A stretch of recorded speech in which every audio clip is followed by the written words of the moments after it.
खारीचा वाटा. इयत्ता तिसरी, विषय मराठी, पाठ क्रमांक 8. लेखिका सुनीता वांजळे. महर्षी अण्णासाहेब कर्वे कोण होते? ऋषितुल्य व्यक्तिमत्व.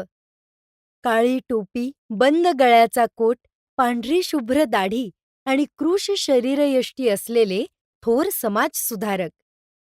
पायी प्रवास. ते नेहमीच पायी प्रवास करत. मुलींच्या शिक्षणासाठी हिंगणे येथे मदत गोळा करत. शाळा उभारणी. मुलींसाठी शाळेची इमारत बांधण्याचे महान कार्य त्यांनी केले. भारतरत्न पुरस्काराने सन्मानित. सुरेशने अण्णांना पाहिले. एके दिवशी शाळेला सुट्टी होती. सुरेश गच्चीवरून रस्त्यावरच्या गाड्या पाहण्यात दंग होता. तेवढ्यात त्याला गर्दीतून वाट काढत येणारे अण्णासाहेब कर्वे दिसले. सुरेशला आठवले, ते नेहमीच पायी प्रवास करतात. हिंगणे येथे शिक्षण घेणाऱ्या मुलींसाठी ते मदत गोळा करतात. आई आणि आजी नेहमी याच आजोबांबद्दल बोलत असत. सुरेश धावत रस्त्यावर गेला आणि अण्णासाहेबांच्या पाया पडला. 4 आण्यांची मोठी मदत. सुरेशने विचारले, "अण्णा, माझ्याकडे खाऊचे पैसे आहेत, ते मी आपल्या संस्थेला देऊ का? पण फक्त 4 आणेच आहेत, चालतील का?" अण्णासाहेब म्हणाले, "अरे, तू दिलेल्या 4 आण्यात एक वीट नक्की येऊ शकते. सध्या शाळेच्या इमारतीचं बांधकाम सुरू आहे. ही वीट निश्चितच उपयोगी पडेल."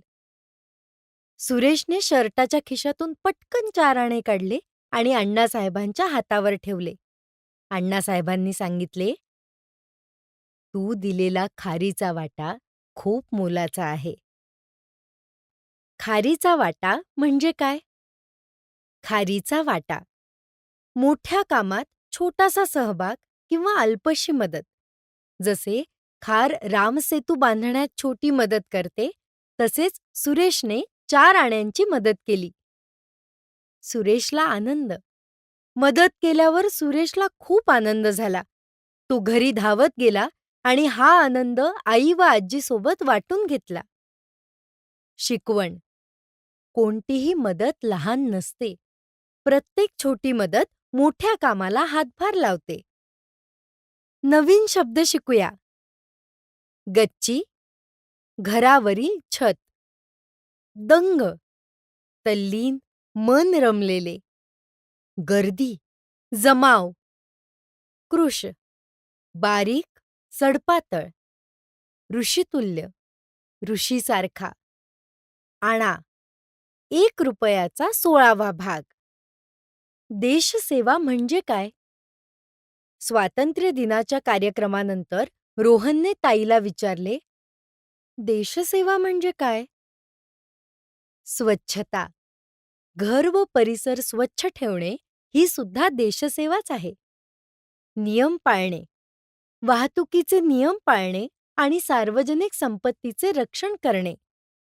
सैनिकांचा अभिमान.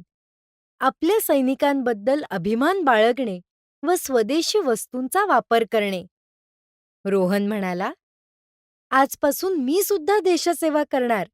माझ्यापासूनच सुरुवात करणार.